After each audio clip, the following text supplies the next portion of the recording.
We'll say I was pretty surprised by this performance and this result. I mean, we know how we perform against struggling teams. But then I thought about it. Everton were one win away from going above us and going into the top four, so I guess we can't really consider them a struggling team now, can we? What's up, guys, and welcome to the Blues and Stripes. So first of all, apologies, this is a very different setup. I'm house sitting for the weekend, and I'm too lazy to make it look all nice, so whatever. But let's talk about this Everton match. So obviously didn't do a preview, but this is exactly what I would have wanted from this match. Nice, comfortable 2-0 win, no real problems. A couple scary moments at the end, but overall we were fine. The lineup is pretty much exactly what I would have asked for. There are still a couple issues that I will talk about because even though a lot of toxic positivity fans want me to just praise Maresca to the heavens and say that he has no flaws and he's the best manager ever, at the end of the day, we have to look at it and go, he's just not good enough to manage at this level. And there are a couple issues in this match that on another day could get exposed, but thankfully didn't hurt us today. But let's talk about the lineup to start off. This is what I wanted to see. The back four is the strongest we have at the moment outside of James, but he has to play midfield because there's no Caicedo. And the front four is the strongest front four we have. I know some people will say Estevao over Neto, but personally, I think Estevao's still young. He's a good, talented player with a super high ceiling, but I think he still needs some time to grow into the league to get used to this. I mean, we even saw today when he came on,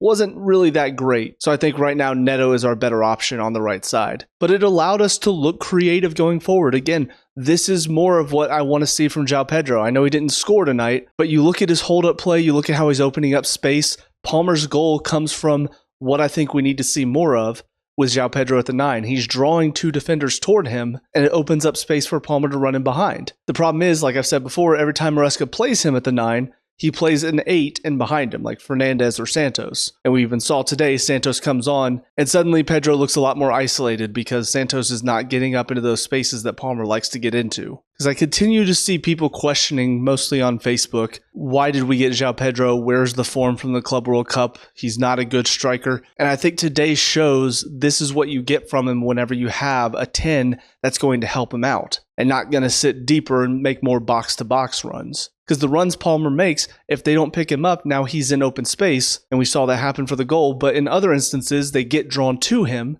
because they see the run being made, and now João Pedro has some more space to operate in, which allows him to be a bit more creative, which is what he's good at. Now, we'll talk about some of the criticisms I do have of him in a minute, but they're not about him as a striker. They're just more so, I think, because he's struggled this season, because he's overthinking a lot of stuff. I think he's in a bit of a rough run of form at the moment, but I do think a lot of that is set up because Maresca keeps playing him out of position or keeps playing him up at the 9 without giving him proper help up there. And the one defense I have to keep giving him because all these people are like, oh, he's not a striker, he's a terrible striker. He's not a Costa or a Holland. He's not a striker you just put up there and he can bully the defense. That's not his game. He's a great striker when you give him the help that he needs up there. We just haven't seen enough of that because of Maresca's decisions this season. But like I said, I do have criticisms of Maresca, and that comes in the second half because his subs were, once again, very poor. The Palmer one, no doubt, is planned. I didn't talk about this. I wanted to talk about it. But the Chalobah sub, he said after the match, was planned, which I think is so stupid because Chalobah doesn't need to get a break. If anybody needs a break, it's Cucurella because he's the one that's making bombing runs up and down the pitch. Chalobah has not looked tired once this season. So the fact that he has these planned subs and he can't think around them, like we saw with the Delap injury against Bournemouth, he'd already planned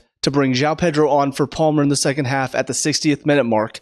He couldn't think around it. He couldn't think, well, what if I brought João Pedro on now for Delap, and then whenever Palmer sub comes on, then I can maybe drop him back like I planned to. He couldn't think of any other way around it, so he had to bring on Mark Guiu, who's a lesser striker than João Pedro, and so we had nothing in the Bournemouth match because of it. But that's what I mean. He can't seem to think outside the box with his subs. So today, the Palmer sub, planned. 60th minute, get him off, Andre Santos on, which I think is dumb because Andre Santos is not a 10. And sure enough, when he came on, we saw a little bit less going forward. He brings Gittins on for Garnacho. That's a like-for-like sub, and Gittins is not in as good form as Garnacho is right now, and so we had less going forward on that side. He had a couple of decent moments, but not nearly enough when you look at what Garnacho was producing today.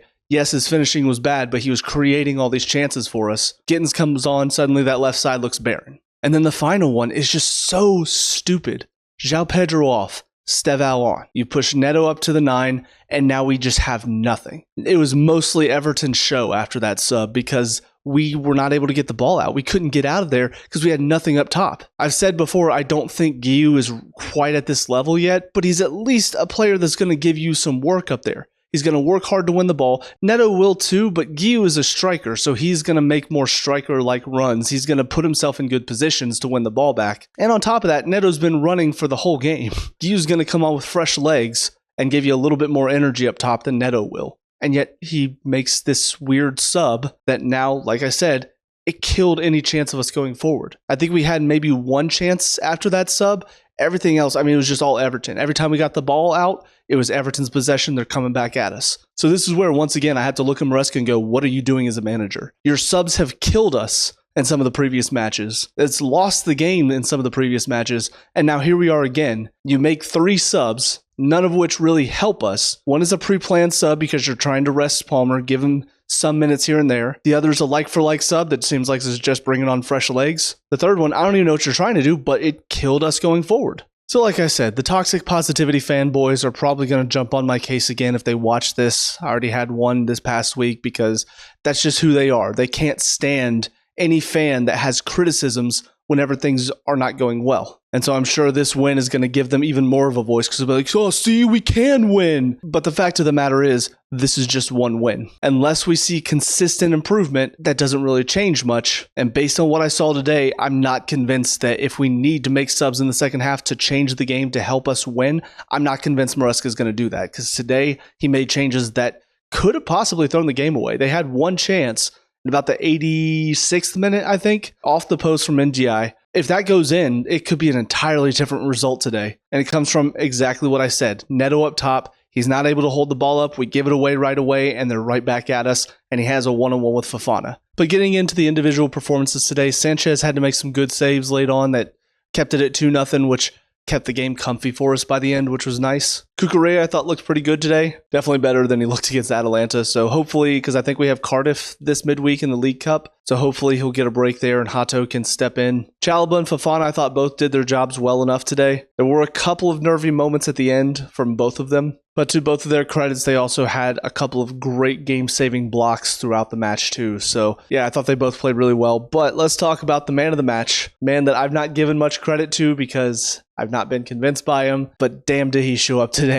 Malo Gusto. This was the best performance he's ever put in a Chelsea jersey. I know people will point to the PSG match, but that match for me is what he does well. It's that hardworking, he's up and back. He doesn't really give you a lot on the ball. Defensively, he can be suspect at times, but he works his butt off. And he gives you that energy on the wing whenever he's more on the outside than he is playing inside. But today, he was inverting. He's getting inside. He's knocking the ball around. Great pass into Palmer to set up the goal. Makes a great run into the box and gets a good touch. Very Enzo Fernandez to score the second. He had a couple great passes in behind that threaded the needle. Defensively, he was making great challenges. Wasn't getting beat. This is the first time since his first season, whenever Poch was here, whenever Poch was, I think, utilizing him better. This is the first time under Maresca that I've looked at Gusto and said, there's a player there.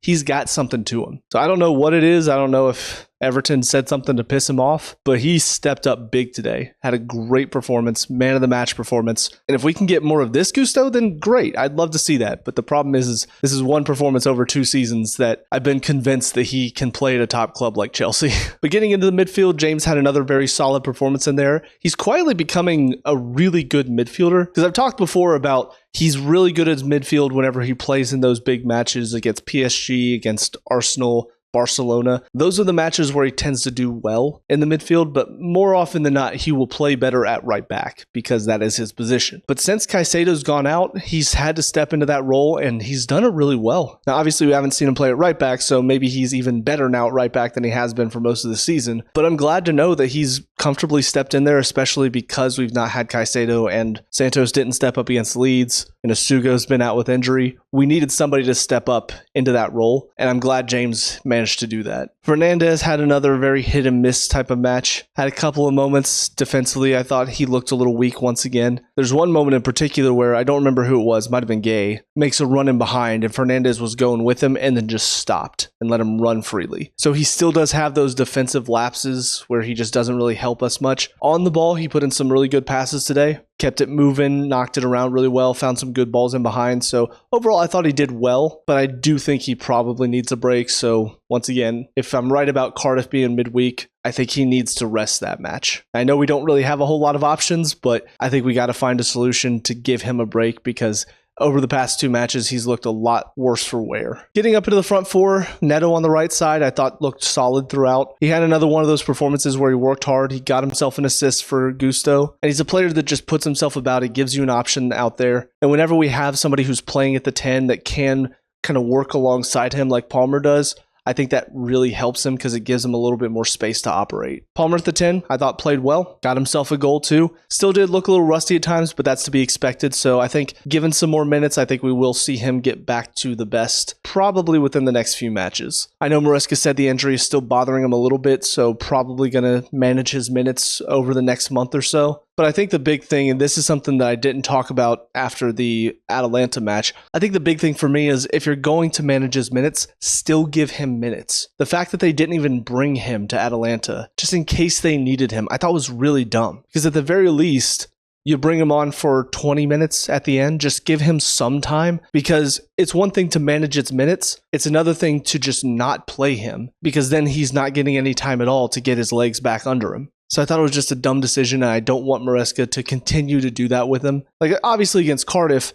if you don't need him, don't play him. But against Atalanta, we needed him in that match. In the second half, when everything started to turn, we should have brought him in at the 10, and we didn't because we didn't even have him. So I thought it was a dumb decision from Maresca. Again, I understand managing minutes, but he's got to be smarter with that. Garnacho on the left side had a good game outside of his finishing. Like, he worked hard, got into good positions, won the ball back a couple times in great positions, made some good runs down that left side, but his finishing today was awful. I think the most frustrated I got with him, because he had a couple of chances that he just missed, and that can happen. But the one that I did get frustrated with him is the moment he's driving down, and he has a pretty tight angle, and he ends up just skying it. And João Pedro is right there in the middle, making a great run in for him. That was the only one where I did get frustrated because he had a better option. But the rest of his chances, they're just misses. They're poor, but hopefully that'll improve the more he plays and the more he gets in those positions. Then finally, João Pedro up top. Like I said, when he's got a 10 in behind him, I think he looks a lot more comfortable. The one criticism I will make, his decision-making has to improve. But like I said, I think a lot of that has to do with his mentality. I think he's trying a bit too hard, trying to do a little too much. And I think a lot of that comes down to he's not been helped in there. He's not looked good in those matches because he hasn't had the help in behind him. And so I think he's trying to prove himself a little too much. So I think if Maresca just gives him the proper help, plays him in his right position, I think we'll see him gain confidence. I think we'll see him put some more goals in. And I think we will see the João Pedro from the Club World Cup return. But I think that's really down to Maresca. And again, if we don't have Palmer, at least play a 10 in behind him. At least play Buonanotte or Estevao. Play somebody in there that's going to make the runs that is going to help him. Stop trying to play 8s because that doesn't give him the help he needs, and then he gets isolated, then he gets frustrated, and then we don't see the best of João Pedro. But as far as the subs that came on, first of all, Santos, I mean, it was fine. Nothing really great or terrible from him today. He was just sort of in there to make up the spot. I don't think he's a 10 either. He definitely looks a lot more like an 8 or a 6 from what I've seen from him. So I don't think he was a great replacement for Palmer today, but he at least worked hard, got in some good positions, did have one chance that he probably should have done a bit better on. He's leaning back, strikes it wildly into the crowd. Gittins, like I said earlier, had a couple of decent moments, but overall definitely not the same level as Garnacho was today. And then finally, Estevao, I think he struggled. I think he's struggling for confidence right now because he's had a couple of poor matches. I think Maresca does need to continue to integrate him slowly. I think the Champions League matches are probably a good place to start because we're not playing high-intensity Premier League sides. So I think those will be the matches where he can strut his stuff a little bit more, get some confidence up under him as well, and then come in as a sub in these Premier League matches where it will be a little bit more rough, but he's coming in against tired legs, which means he'll have, I think, a little bit more room and space to operate. But I do think, because a lot of videos were coming out about his reactions at the Atalanta match, I think his confidence is starting to drain a little bit because he had a couple poor performances against Bournemouth, against Leeds, and then he's an unused sub against Atalanta. So I think his confidence is lower now. And so I don't think we're seeing the best out of him. So I think Maresca needs to find a way to build his confidence back up, get him back to what we saw earlier this season, and then hopefully we could see that star boy that we've been praising for so long get back to the levels that I think we're all expecting of him at this point. But like I said, it's good to get a nice comfy win. Now we look ahead. I'm still of the opinion that this isn't good enough overall. 1 win in 4 in December is just not the levels that we want to be at. So I think you have to win out. I know it's going to be difficult because we have Newcastle, we have Villa. I think we'll put in good performances because both of those teams are good, but I think you have to win the rest of your matches for the rest of this month to make up for that poor start and hopefully keep us at least out of the Champions League race, because I don't want to be one of those teams that's like, oh, we're pushing for that top 4 spot. I want to be comfortably ahead of that. And so far, we look like we're going to be drawn back into that race again this season because of how we're playing right now, because of this winter period that, again, I don't think Maresca has really figured out how to manage. But with all that being said, those are my thoughts. So let me know what you guys think down in the comment section below. What are your thoughts on the match today? Let me know what we can talk about and discuss, all that good stuff. Leave a like and subscribe for future Chelsea previews, reviews, and talks. And until next time, hope you guys have a great day. I'll talk to y'all later. Peace out.